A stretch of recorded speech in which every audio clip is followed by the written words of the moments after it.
వ్రతశాల ఇది నా యేసు నివసించశాల. మన రక్షకుడును ప్రాణనాథుడైనటువంటి యేసుక్రీస్తు నామములో మీ అందరికీ శుభములు వందనములు తెలియజేస్తూ ఉన్నాను ప్రియులారా. ప్రతి ఉదయం నా బెతెస్తా ఉదయకాల ప్రార్థన ఊటలో అనే కార్యక్రమం ద్వారా ఆయన వాక్కునిస్తూ ఉన్నాడు ప్రియులారా. అందుకే దేవదేవుని స్తుతిస్తూ ఉన్నాను. మీ అందరికీ శుభములు వందనములు తెలియజేస్తూ ఈ శుభ దినాన సర్వాధికారి మనకిచ్చినటువంటి శ్రేష్టమైనటువంటి వాక్కును చదువుకుందాం. దానియేలు గ్రంథం 9వ అధ్యాయం 9వ వచనాన్ని చదువుకుందాం.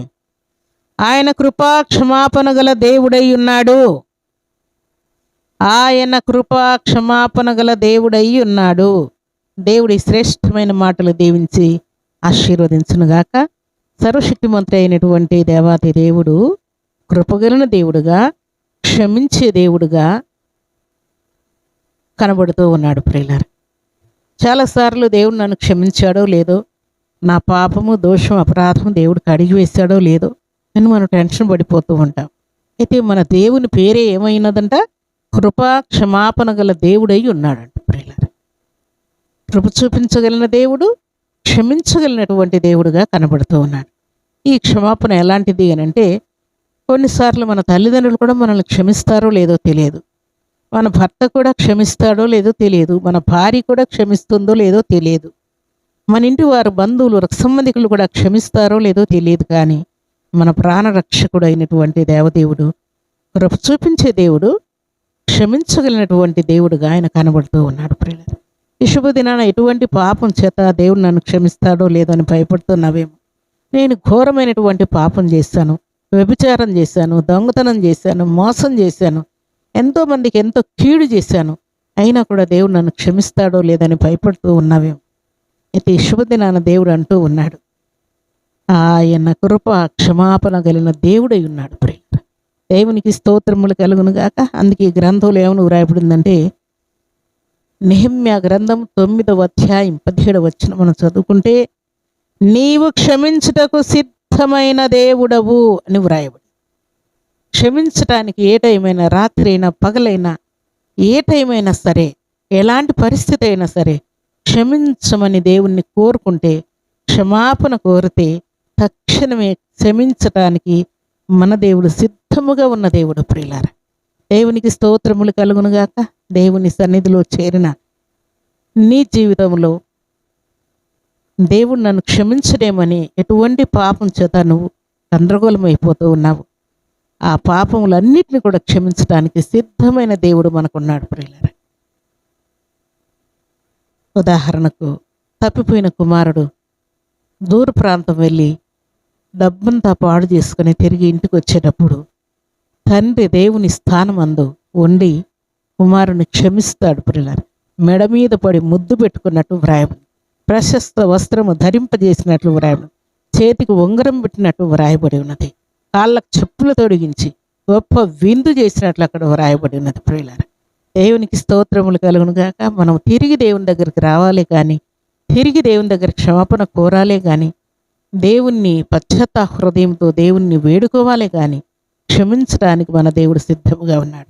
దేవుని సన్నిధానంలో చేరినటువంటి మనందరి జీవితాల్లో ఎన్నో పొరపాట్లు జరుగుండొచ్చు, కానీ దేవుడు ఇప్పుడే నీ పాప దోష అపరాధములన్నిటిని కూడా దేవుడు క్షమించబోతూ ఉన్నాడు. క్షమించి మిక్కుటమైన ఆశీర్వాదముతో దేవుడు నిన్ను నింపబోతూ ఉన్నాడు. నా దేవుడు నన్ను క్షమించాడన్న ధైర్యంతో, విశ్వాసంతో నువ్వు ముందుకు సాగడానికి దేవుడు ఆయన కృపను చూపిస్తూ ఉన్నాడు ప్రియులారా.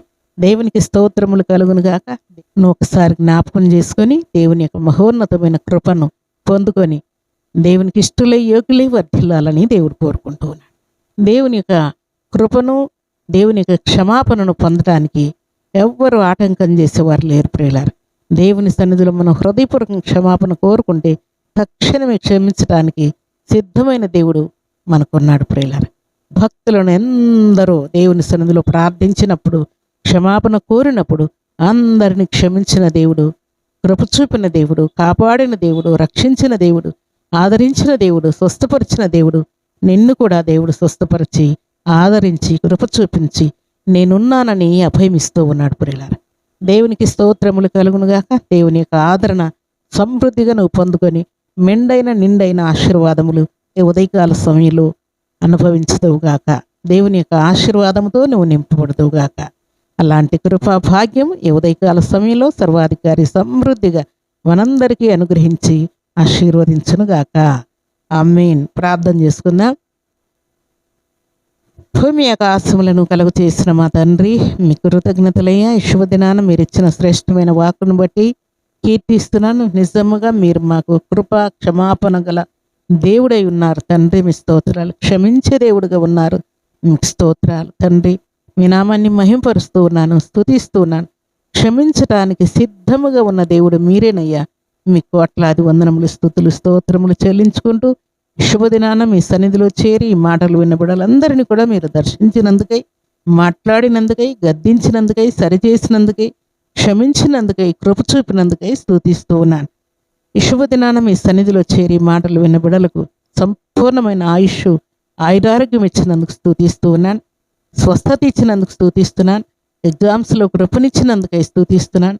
మంచి మార్కులు ఇచ్చి తండ్రి మీ బిడ్డలను నాయన తండ్రి శ్రేష్టమైనటువంటి మీ ఆశీర్వాదముతో నింపినందుకై, వారి జాబ్స్ క్లియర్ చేసినందుకై, క్వాలిఫై మార్కులు ఇచ్చినందుకై తండ్రి, ప్రమోషన్ క్లియర్ చేసినందుకై, సంపూర్ణ ఆరోగ్యం ఇచ్చినందుకై, బిజినెస్ సక్సెస్ఫుల్గా జరిగించినందుకు, వారికి రావాల్సిన లోన్స్ అన్ని క్లియర్ చేసినందుకు నేను స్తుతిస్తూ, సొంత గృహాలను మీ బిడ్డలకు ఇచ్చినందుకే స్తుతిస్తున్నాను.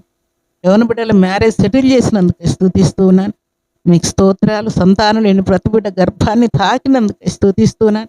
అన్ని విషయాల్లో మీ బిడ్డలను ఈలాగున మీరు ఆశీర్వదించి మేలుతో తృప్తిపరిచినందుకు, వారి ప్రయాణాల్లో రాకపోకల్లో మీ తోడించినందుకై మీ కృతజ్ఞతలు చెల్లిస్తూ ఈ ఉదయకాల దీవెనలు, ఆశీర్వాదములు సర్వసమృద్ధిగా ప్రతి బిడ్డకు అనుగ్రహించి మీరే మహిమ, ఘనత, ప్రభావములు పొందమని దీవించమని, ఈ దినం బర్త్డేలు, మ్యారేజ్ డేలు జరుపుకున్న బిడ్డలకును దేవుని దయచేయమని యేసుక్రీస్తు పరిశుద్ధమైన నామములో స్తుతించి ప్రార్థించి అడిగి వేడుకుంటున్నాము తండ్రి. ఆమేన్.